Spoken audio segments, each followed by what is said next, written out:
Welcome back to the homestead, guys. It is a brisk 30 degrees. Right now, with other YouTubers would make a snarky comment like balmy 30 degrees, but it is a seasonally correct 30 degrees out here. It's actually quite nice. Sun's coming up. Gonna be a good day. What do we got going on today? We had a large branch come down. A branch almost cheapens it a little. I think what impresses me the most and why I got the camera out is the actual scale of the branch that fell down. So we're gonna chop that up. We burn firewood here. It's been previously established. Considering the prices of propane and whatnot, a renewable resource is actually really nice to run the heat off of in the house. I actually brought a tape measure out so I could show you guys how big it is. It's just a branch. It fell off in a storm or a windstorm. I don't know. Less than a month ago or so. It presents a couple of challenges. One, the sheer size of it, which is, you know, somewhat easily overcomeable with the John Deeres we have here. The other thing is kind of where it fell. It might be belying my city upbringing, but it fell down in the holler. It's kind of like right on the ridge before it goes off. We'll see it in a second.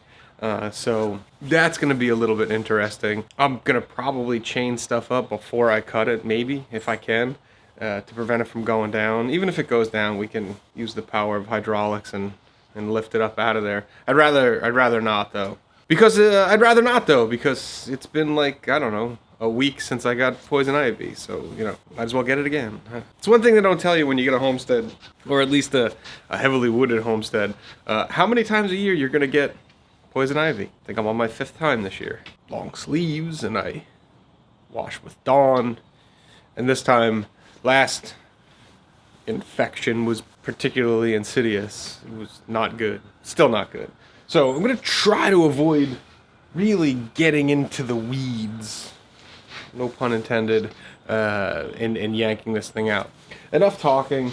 You ever see roadkill on the side of the road and go, man, I could feed my family for a month with that thing?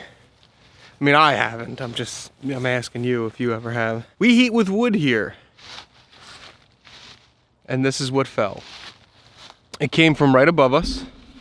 Give you a shot. Just came off right over there. It's a big tree. It's a big tree. And I don't want to give you a real fishing explanation. I once caught a fish this big. I actually went ahead while you guys weren't looking and laid out a tape measure. With some anal like that, and from the tip, from stem to stern, it is over 100 foot long. I could heat my home for a month with this. It's gonna be a lot of work. It's not exactly the most stable. It's probably gonna, as we cut it, it's probably gonna roll down the hill, which is not ideal, but not the end of the world. It fell down into this ravine. A holler, I don't know what you want to call it, but the path is right here. Obviously the house, the path is here, which is cleared out, and it just keeps going. Obviously it tapers off a bit, but even the leafy ends can be used for kindling. And there's a lot of wood here.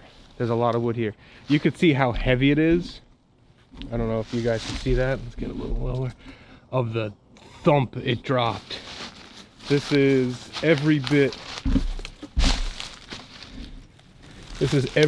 of a foot divot where it hit.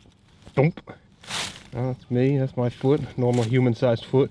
And in comparison, it thumped. It's got some gravity to it.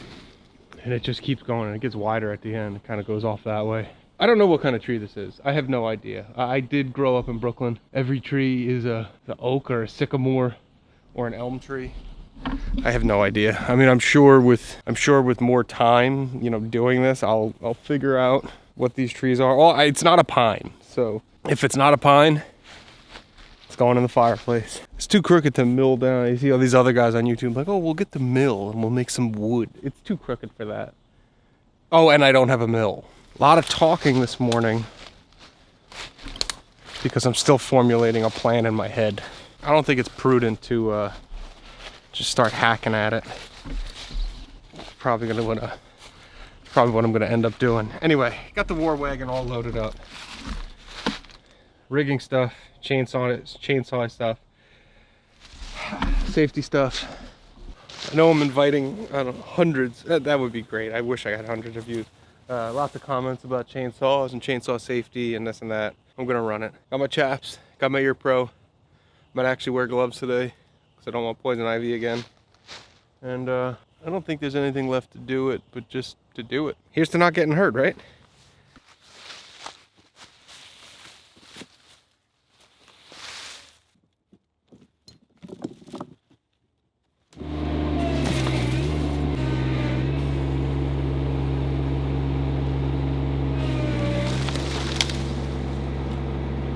We got it. I'll tell you what, this little tractor, man, this thing is badass.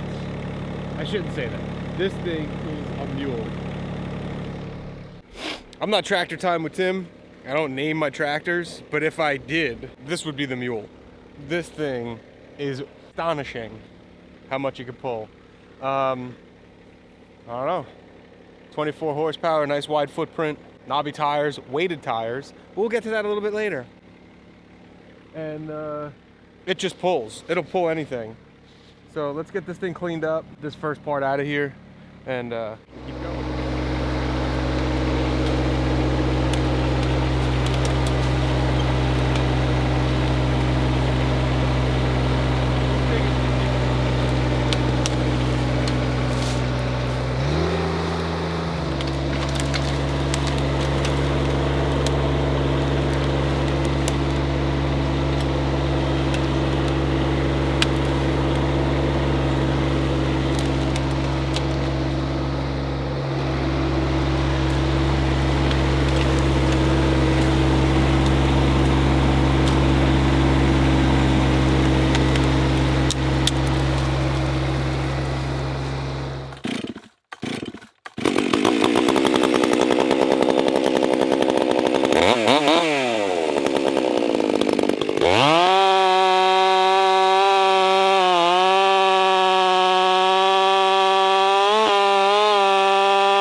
I kind of knew that was going to happen.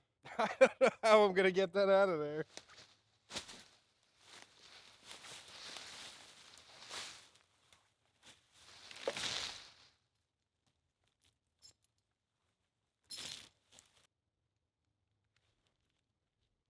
Try that.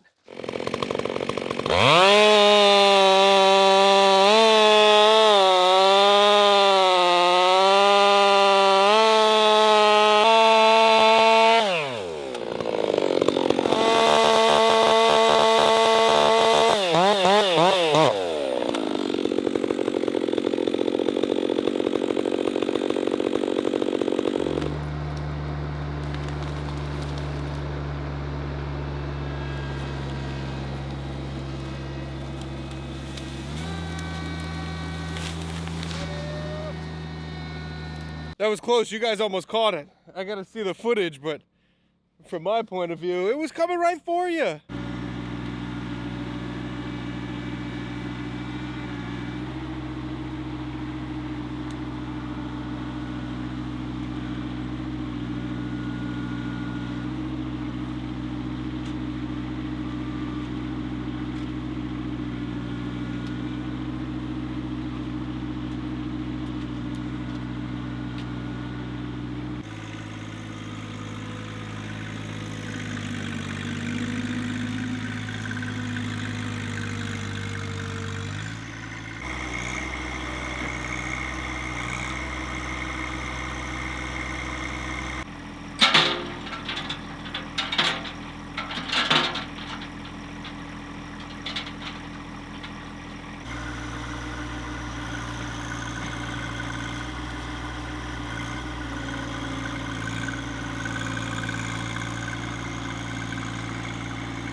All right, that wasn't too bad. This is going really slow.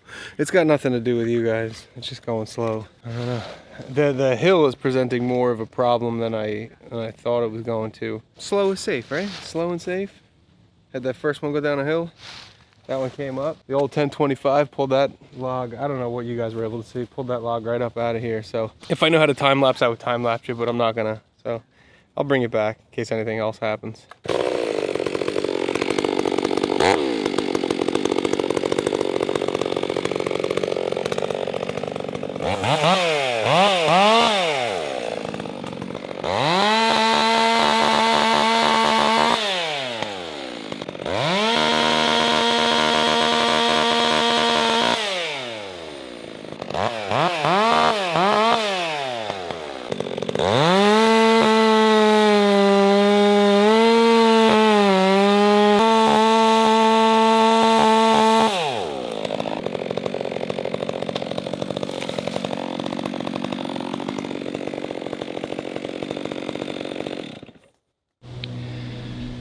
I'm gonna need every every chain and rope I got to yank that out of there. All right.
Alrighty, so 2 tractors, about 80 feet of down limb or cleaned up. I'm happy. We got about, I don't know, 40 minutes of sunlight left, maybe an hour. So in that time, I'll clean up a little bit of this scrubblies down here with the grapple, this kind of stuff down here. Just push it back in the woods. I'm not gonna do anything crazy with it. So I did make mention before we wrap this video up, I did make mention before of my new hat. It's kind of like them TikToks. 1 year of living in the country and I bought some camo. It's not true. I did not buy this. This is my rim guard hat. I went and filled both sets of tractor tires, both rear sets of tires with rim guard. The best tire ballast out there. So I actually wrote them. I said, hello, Tractor Time with Tim. That's the second mention of Tractor Time with Tim. Tractor Time with Tim has a rim guard hat. Can I have a rim guard hat? And wouldn't you know it, just yesterday showed up my rim guard hat and a nice long sleeve rim guard branded Carhartt long sleeve pocketed shirt, a couple of pens. What? Who is better than rim guard? Nobody at this point. Why do I say that? Because I bought a new tractor. You guys should know that by now. And I wrote the same email to John Deere, said, hey John Deere, you know, when I buy chainsaws from Steel, I get little tchotchkes. I got a cooler, and I think I got a Steel hat somewhere. Hey, do you guys have any hats? Radio silence, I didn't get nothing. Actually, I got a bill.